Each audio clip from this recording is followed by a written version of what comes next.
Bonsoir à toutes et à tous, ravi de vous retrouver sur 8 Mont-Blanc. Il est 18h, c'est l'heure du journal préparé par l'ensemble de la rédaction. Voici les titres de ce vendredi 26 mai 2023. Direction la vallée de Chamonix pour débuter cette édition. Comme chaque année, le chalet du Col des Montées a ouvert ses portes pour la saison estivale. Ce lieu emblématique est un symbole de la pédagogie en montagne. Visite complète dans ce journal. Et puis à la Clusaz, dans les Aravis, la chapelle du Var est au cœur de toutes ces attentions. Menacé de disparition, l'édifice fait l'objet d'une restauration bienvenue, financée par les collectivités. Je vous disais donc en titre, la saison est lancée pour le chalet du Col des Montées. Situé au fond de la vallée de Chamonix, ce lieu emblématique de la pédagogie en montagne a rouvert ses portes la semaine dernière. Remis à neuf en 2022, il accueillera librement les randonneurs tout l'été. C'est un reportage signé Camille Privat. Il se dresse aux portes de la réserve naturelle des Aiguilles Rouges depuis presque 50 ans. Chaque été, le chalet des Cols du Montais accueille les promeneurs de passage pour les sensibiliser à la protection de la biodiversité en montagne. À travers une exposition interactive, les randonneurs sont invités à découvrir la faune et la flore de la vallée de Chamonix. On voit vraiment l'animal dans la taille qu'il fait, dans son mouvement. C'est pas une photo, quoi. Les plantes et tout, moi de toute façon je suis un grand fan, donc ça me parle beaucoup, quoi. Plus important encore, il alerte sur l'impact de l'activité humaine et ses répercussions sur les paysages de montagne. Chaque année, plus de 30 000 personnes transitent par le chalet, des visiteurs qui sont de plus en plus nombreux. Certainement le fait du confinement, on a de plus en plus de monde en montagne et c'est des gens-là qui n'ont pas la culture montagnarde et qui n'ont pas les notions et ils ne savent pas en fait tout simplement. Et ces personnes-là, il y a une véritable importance et un enjeu de les éduquer et de leur inculquer un comportement qui est adapté à ces territoires de montagne qui sont des territoires qui sont fragiles. C'est toujours dans cette logique de transmission du savoir que le chalet recrute chaque année plusieurs étudiants stagiaires pour les former aux techniques d'animation et à la préservation de l'environnement. À l'image de Zéphyr, lycéen. Je trouve ça important de se former, d'en apprendre plus sur ce qui nous entoure, sur la nature, tout ce qui est autour de nous. Moi, j'y suis au quotidien souvent, autant dans le sport que dans mes stages. Donc, c'est important pour moi d'apprendre beaucoup de choses sur ce milieu-là. En plein cœur de la montagne, il suffit de jeter un coup d'œil par la fenêtre pour prendre conscience de l'importance de protéger ces écosystèmes fragiles. C'est un chamois de l'année dernière, c'est un éterlou. Et ça doit être un mâle. Parce que les cornes, elles sont très recourbées et il se lève en plus. Ok, donc ton œil directeur, c'est l'œil droit. Le chalet a su traverser les décennies. Ouvert tout l'été, il est aujourd'hui l'un des témoins du changement climatique. On les trouve par centaines dans nos petites communes et dans les hameaux de montagne. Les chapelles façonnent le paysage de nos pays de Savoie. À la Clusaz, dans les Aravis, la chapelle du Var est menacée de disparition. Mais grâce à de précieuses aides financières, elle est en pleine restauration. À mi-travaux, Lucas Ruche s'est rendu sur place. Reportage. Elle fait partie de la carte postale de la Clusaz, au même titre que les vaches ou le ski alpin. La chapelle du Var est la plus grande des chapelles de la commune des Aravis. Construite au XVIIe siècle, cet édifice est aujourd'hui encore très apprécié des habitants. En fait, la Clusaz dispose de 6 chapelles, 5 ont déjà été rénovées. Donc c'était la dernière, il était question soit de la détruire, soit de la rénover. Le conseil municipal a décidé de la rénover parce qu'il nous semble que le patrimoine à la Clusaz est très important.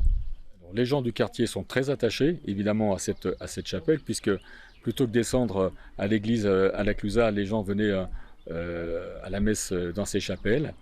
Et puis effectivement, ça fait partie de notre histoire, ça fait partie de notre vie.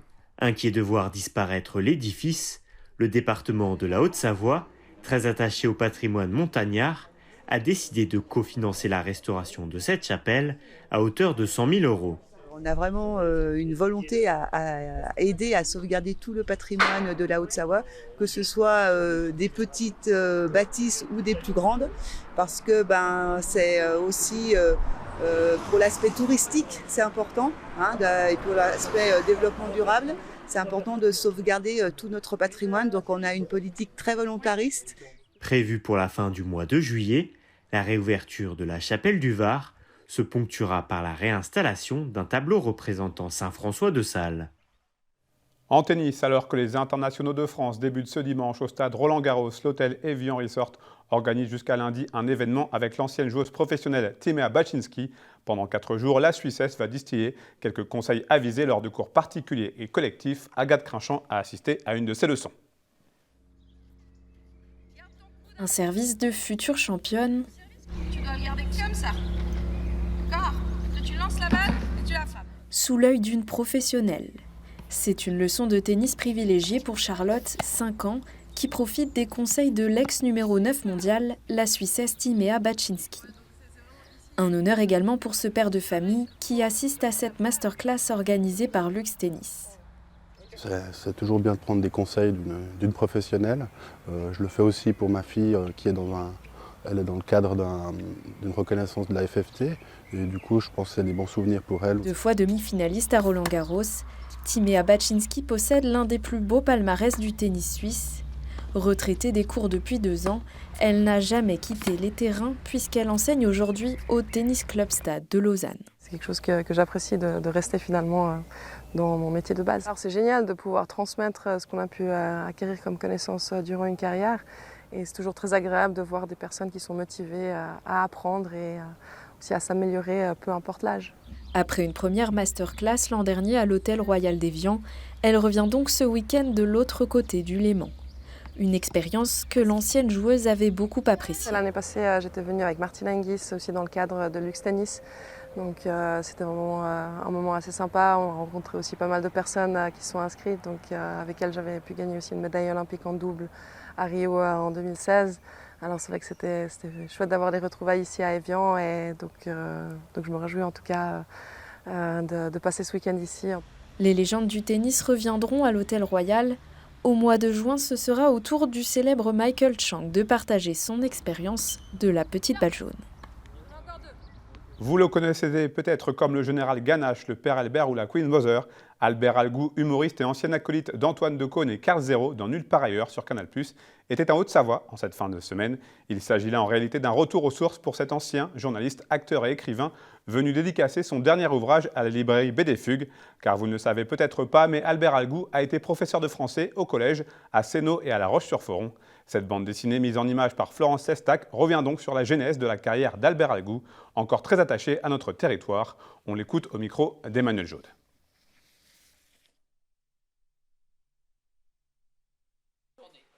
J'ai été prof de français quelques années, un petit peu à Annecy, une année, et après surtout à La Roche-sur-Foron. Après, je suis retourné en banlieue parisienne. Donc j'ai été prof 11 années, qui sont parmi les, ça fait très sérieux de dire ça, les années les plus intenses, j'allais dire, de ma vie professionnelle. Beaucoup plus intense que ce que j'ai connu après à la télé, même si ça peut paraître extravagant de dire ça. Parce que les personnages que j'ai rencontrés à La Roche, aussi bien dans le milieu enseignant, le bon et le mauvais côté, et surtout auprès des élèves, ça a été des années tout à fait formidables. Et je voulais qu'il en restât une trace. Mais comment faire? Moi, en faire un livre romancé, etc., ça n'aurait intéressé personne. Et quand Florence m'a proposé de le faire, parce qu'on échangeait nos souvenirs respectifs, nos souvenirs scolaires, nos débuts de carrière, eh bien, Florence m'a dit, mais il faut que tu racontes ça. Je lui ai dit, comment faire? Et elle m'a dit, je te propose de l'illustrer, mais elle a fait bien plus qu'illustrer ces épisodes. Elle m'a aidé à les romancer, à les scénariser aussi, au bon sens du terme. C'est la fin de cette édition. Merci à vous pour votre fidélité à l'information sur 8 Mont Blanc. Merci à toute l'équipe. Tout de suite, vous avez rendez-vous avec la météo du week-end de Thierry Paulme. Nous continuerons à parler bande dessinée juste après avec une rediffusion de la dernière chronique de Victoria Lopez et Vincent Poirier de BD Fugue. Passez une très belle soirée, un très bon week-end de la Pentecôte. Prenez soin de vous et de vos proches. Retour de l'information sur 8 Mont Blanc ce mardi avec le journal d'Emmanuel Jaude.